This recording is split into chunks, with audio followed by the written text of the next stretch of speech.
तो गाइस मैं हूं अंकित और आप देख रहे हैं रेसलिंग फैंस नेटवर्क। शुरू करते हैं गाइस अपनी बातों को सबसे पहले टॉप डॉलर से। टॉप डॉलर का नेम बहुत कम सुनते होगे आप लोग वीडियोस में। वही टॉप डॉलर जिनको रिलीज़ कर दिया है WWE ने एंड जो कि बॉचेस से अपने फेमस हैं। अब मैं बॉच वगैरह पॉइंट आउट नहीं करूँगा, लेकिन क्या टॉप डॉलर WWE के अंदर वापस से आ चुके हैं? क्या वापस इनका रिटर्न हो चुका है इंटरनली? अभी हुआ क्या कि टॉप डॉलर की तरफ से AJ फ्रांसिस की तरफ से एक ट्वीट निकल के सामने है जहाँ पे कि थैंक यू WWE करते हैं। उसके बाद कहते हैं tomorrow begins the dollar era, don't say I didn't warn you. तो इन्होंने बेसिकली WWE को थैंक्स कहा एंड कहते हैं कि कल से जो है टॉप डॉलर का एरा जो है स्टार्ट होगा एंड ये मत कहना कि मैंने तुम्हें वार्निंग नहीं दी, यानी मैंने तुम्हें पहले अलर्ट नहीं करा। इससे फैंस स्पेकुलेट कर रहे हैं कि WWE के साथ वापस से साइन कर चुके हैं, क्योंकि यहाँ पे इन्होंने WWE को थैंक्स कहा है। साथ में ये कहते हैं कि कल से टॉप डॉलर का एक न्यू एरा स्टार्ट होगा। तो क्या इसका मतलब सही में यही है जो फैंस समझ रहे हैं? देखो गैस, जितना मैं समझ सकता हूँ ऐसा तो नहीं है। मैं अंदाज़ा लगा सकता हूँ कि इनका जो नॉन कम्पीट क्लॉज है वो ख़त्म होने वाला है आफ्टर रिलीज। 3 महीने का ये होता है क्लॉज, तो वो 3 महीना आई गेस बीत चुके हैं। तो रिलीज़ होने के बाद अभी 3 महीने बीत चुके हैं, डैट मीन्स कि इनका नॉन कम्पीट क्लॉज हो चुका है खत्म। एंड इसलिए वो WWE को थैंक्स कहते हैं। WWE में जो इनका टाइम गया उस टाइम के लिए ये थैंक्स कहते हैं WWE को एंड कहते हैं कि कल से अब एक नई स्टार्टिंग होगी। दैट मीन्स कि इनका नॉन कम्पीट क्लॉज खत्म हो चुका है, तो अभी कहीं भी अपीयर होकर कहीं भी रेसल कर सकते हैं एंड उसी के बारे में बात करें। तो ये मेरे गेसेस हैं, मैं श्योर नहीं हूँ कि ये WWE के साथ साइन किए या फिर नहीं किए। मुझे नहीं लगता है, मैं उतना बता रहा हूँ, बाकी आपके ऊपर है। आप लोग चाहो तो गैस कर सकते हो। मुझे लगता है कि अगर इन्होंने साइन करा होता तो अभी तक PW इनसाइडर या फाइटफुल वगैरह की अपडेट आ चुकी होती एंड आई डोंट थिंक कि ट्रिपल एच इनको वापस से साइन भी करेंगे, क्योंकि ऐसा नहीं है कि कोई रोस्टर में बहुत ही मैसिव एडिशन के तौर पे काम करेंगे टॉप डॉलर। तो आई डोंट थिंक कि ट्रिपल एच अभी और ज़्यादा साइनिंग्स करने वाले हैं, वो भी अननेसेसरी साइनिंग्स। तो मुझे नहीं लगता है कि इस स्पॉट पे ट्रिपल एच करेंगे जब वो CM पंक वगैरह को वापस लेके आ रहे हैं। तो बाकी मुझे लगता है आप लोग चाहो तो अपने ओपिनियंस, अपने थॉट्स जरूर से कॉमेंट करके बता सकते हो। आगे बढ़ते हैं गाइस, बात करते हैं अपनी अगली स्टोरी के बारे में जो कि रिलेटेड है कुछ एक्सपेक्टेड ऐसे सुपरस्टार्स को लेके जिनको WWE 2024 के अंदर अच्छा पुश देने वाली है। बेसिकली कहने का मतलब है कि कुछ ऐसे सुपरस्टार्स के मैं आपको नेम बताने वाला हूं जिनको WWE 2024 में यानी अगले साल अच्छा पुश दे सकती है। यहाँ पे किसका किसका नेम है आप लोग स्क्रीन के ऊपर देख सकते हैं एंड इन सबका फ्यूचर पॉसिबली 2024 में अच्छा होने वाला है। नेम है यहाँ पे ड्रैगन ली का। ड्रैगन ली अभी भी बहुत चमक रहा है, WWE ने फोकस इन पर करना स्टार्ट करा है। तो यहाँ पे ड्रैगन ली का भी नेम है। डोमिनिक मिस्टीरियो का नेम जो कि मैं आपको ऑलरेडी बता रहा हूँ, इस पर ज़्यादा एक्सप्लेनेशन नहीं दूंगा। सैंटोस एस्कोबार हैं, ग्रेसन वॉलर हैं, Bronson Reed and Kairi Sane है। ड्रैगन ली क्यों है मैंने आपको बता दिया। डोमिनिक का आपको पता है। सैंटोस एस्कोबार को WWE जो है बहुत अच्छा एक मेगास्टार, फ्यूचर मेगास्टार समझती है। मे भी हो सकता है कि एज अ हील उनका फ्यूचर ज़्यादा लोगों को पसंद आए, क्योंकि एज अ हील काफ़ी लोग उनको अभी पसंद कर रहे हैं। तो मे भी WWE एज अ हील उन पर ज़्यादा रिलाई करेगी। तो सैंटोस एस्कोबार WWE के एक फ्यूचर मेगास्टार है, या NXT सही तय था एंड इन पे पूरे चांसेस WWE 2024 में लेने वाली है। ग्रेसन वॉलर का नाम है यहाँ पे एंड यहाँ पे किसी को डाउट नहीं होगा अगर मैं वो बोलूँ कि ग्रेसन वॉलर कह रहा हूँ, सॉरी भाई, ये तीसरी वीडियो में फंबल मेरा हो ही जाता है रात में।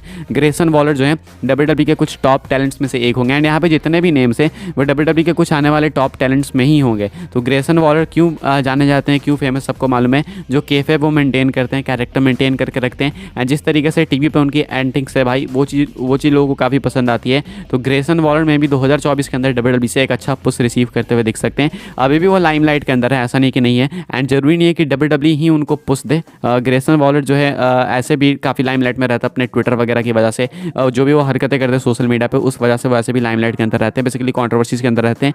तो WWE इसका फ़ायदा जरूर से उठाएगी एंड 2024 में उनको और ज़्यादा पुश करेगी। देन यहाँ पे ब्रॉन्सन रीड का नेम है। मैं इन पर ज़्यादा श्योर नहीं कर सकता हूँ, क्योंकि इनके साथ हमेशा ये होता है, इनके लिए प्लान्स आते हैं फिर देन वो चीज़ जो है ख़राब हो जाती है एंड इनको पुश नहीं मिलता है। तो इनके लिए एक रेगुलर ऑकरेंस है। हावेवर आई बिलीव कि इनको इस बार ट्रिपल एच पुश देंगे, मौका देंगे अच्छे से, लेकिन वक्त बताएगा कि 2024 इनके लिए कैसा होने वाला है कैसा नहीं।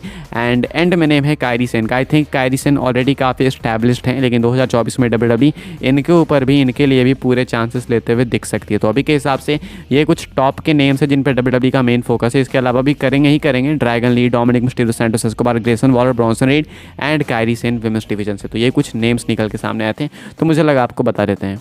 आगे बढ़ते हैं गाइस, बात करते हैं अपनी अगली स्टोरी के बारे में जो कि है Becky Lynch and Riya replay को लेके। तो कुछ मैचेस हैं जो कि ऑलरेडी कंफर्म दिख रहे हैं रेसलमेनिया के लिए, जिसमें से कि एक है बेकी लिंच और रिया रिप्ली का मैच एंड मैंने आपको बताया कि इसके होने के चांसेस बहुत ही अच्छे खासे हैं। क्यों अच्छे खासे हैं? क्योंकि बैक स्टोरी है एंड बेकी लिंच इसके ऊपर कॉमेंट भी करती है। मैं आपको सीधा कॉमेंट दिखाता हूँ, फिर इसके बारे में बात करेंगे। बेकी लिंच कहती हैं रिसेंटली बात करते हुए इंटरव्यू में, when I hold that title is the main event of every show. हर title has been seen in many main events but not because she is been defending it, no, just because she is being the accompaniment to the main event. I can't have that. I'm sick of that. I'm sick of that and I'm going to take that title back of her, preferably at WrestleMania. तो Becky Lynch यहाँ पे clear करती हैं कि जब मेरे पास वो title थी, वो वर्ल्ड चैंपियनशिप विमेंस वाली चैंपियनशिप मेरे पास थी, तो वो टाइटल हमेशा हर शो को मेन इवेंट करता था। उसका भी टाइटल जो है कई बार आपको मेन इवेंट में देखने को मिलेगा, बट इस रीजन की वजह से नहीं क्योंकि वो डिफेंड कर रही है, बल्कि इस रीजन की वजह से कि वो किसी और के वजह से किसी और को अकम्पनी करते हुए मेन इवेंट में इन्वॉल्व होती है, डिफेंड नहीं करती है वो। मुझे चीज़ नहीं पसंद है, मैं इससे उब चुकी हूँ एंड मैं उससे ये टाइटल अपनी टाइटल वापस लूँगी एंड मैं चाहती हूँ ये चीज़ मैं रेसलमेनिया के अंदर करूँ, मैं प्रेफर करूँगी उस चीज़ को। ये बेकी लिंच का कहना है। बैक स्टोरी हम सबको मालूम है, तो यहाँ पे ओपन एक चैलेंज दे दिया है रिया रिप्ली को बेकी लिंच ने कि मैं तुमसे रेसलमेनिया के अंदर वो टाइटल लूँगी, मतलब मैं तुमसे वो टाइटल लूँगी, चाहती हूँ कि रेसलमेनिया में चीज़ हो। अब ये मैच रूमर्ड भी है, अभी कुछ मैचेस हैं जो कि ऑलमोस्ट कन्फर्म्ड है, जिसमें कि एक जे वर्सेस जिमी है, रोमन वर्सेस कोडी है, CM Punk versus Seth Rollins है एंड अभी अपना ये बेकी लिंच वर्सेस रिया रिप्ली का मैच ऑलमोस्ट कन्फर्म दिख रहा है एंड मे भी हमें Bianca Blair versus Jade Cargill देखने को मिले एंड एक और बेली वर्सेस ईओ स्काई। तो बेकी लिंच अभी इसकी बिल्डअप भी स्टार्ट कर चुकी है, पॉसिबली ये मैच आपको देखने को मिलेगा ही मिलेगा रेसलमेनिया में। कई बार इनका फेस ऑफ भी हुआ है, तो मे बी आपको ये मैच रेसलमेनिया 40 में देखने को मिल जाए, लग तो रहा है। अब बात करते हैं गाइस अपनी आखिरी स्टोरी के बारे में, जो कि है सेथ रॉलिंस को लेके। क्या सेथ रॉलिंस टाइटल हारने वाले हैं डे 1 मंडे नाइट रॉ के एपिसोड में? काफ़ी अनरियल साउंड करेगा ये डे 1 रॉ, अगर आपको नहीं पता तो बता दूं, ये जो 2024 का पहला एपिसोड होगा मंडे नाइट रॉ का, उसकी बात कर रहा हूँ मैं। अब यहाँ पे हो सकता है कि जो सेथ रॉलिंस से पॉसिबली हार जाए, मैं नहीं कह रहा, काफ़ी सारे फैंस ऐसा बिलीव करते हैं। इसके पीछे के रीजंस क्या है? पहला कि ड्रू मैकिंटायर को बार बार नहीं हरा सकती डब्ल्यूडब्ल्यूई एंड अभी ये हील कैरेक्टर जस्ट स्टार्ट हो रहा है। दूसरा रीजन ये दे रहे हैं लोग कि जरूरी नहीं है भाई कि CM Punk and Seth Rollins का मैच टाइटल के लिए ही हो, हालांकि टाइटल का मेंशन करा गया था मंडे नाइट रॉ के प्रोमो में। इसके बावजूद लोग कहते हैं कि जरूरी नहीं है कि टाइटल मैच हो, बिना टाइटल के भी मैच हो सकता है क्योंकि इनकी बैक स्टोरी है एंड ऐसे में लोगों का कहना है कि सेथ रॉलिंस को टाइटल नहीं आना चाहिए सीएम पंक के सामने, हालांकि मेनली सेथ रॉलिंस के फैंस का कहना है। अभी के हिसाब से लोग कह रहे हैं कि सीएम पंक वर्सेस रॉलिंस के रेसलमेनिया मैच के लिए टाइटल जरूरी नहीं है कि हो एंड मैकिंटायर के अगर इस कैरेक्टर को सेव करना है तो किसी भी कंडीशन में उनको मंडे नाइट रॉ डे 1 के एपिसोड में जिता दो। अब ये तो एक साइड है, लेकिन डब्ल्यूडब्ल्यूई चाहे तो इसको ईजी बुकिंग बना सकती है, मैकिंटायर को स्ट्रॉन्ग भी दिखा सकती है। सेमी से इनको इंजर्ड किया है मैकिंटायर ने, रूमर्ड है कि वो डे 1 मंडे नाइट रॉ के एपिसोड में प्रेजेंट होंगे, तो वहाँ पे अगर वो प्रेजेंट है तो मैकिंटायर को वही कॉस्ट कर देंगे टाइटल। हालांकि काफ़ी यूजुअल चीज़ें जो कि डब्ल्यूडब्ल्यूई हमेशा करती है, इंटरफेरेंस या फिर कुछ ऐसे आउटसाइड से कुछ चीज़ होती है जिस वजह से जो है चैंपियन रिटेन कर लेता है, चैलेंजर जो है हार जाता है, तो वो सेम चीज़ होगी यहाँ पे, लेकिन स्टोरी के हिसाब से वो चीज़ सेंस बनाएगी एंड मे भी हो सकता है कि एक प्रॉपर फुल फ्लैश्ड फ्यूड में जाए मैकिंटायर सेमी जेन के साथ।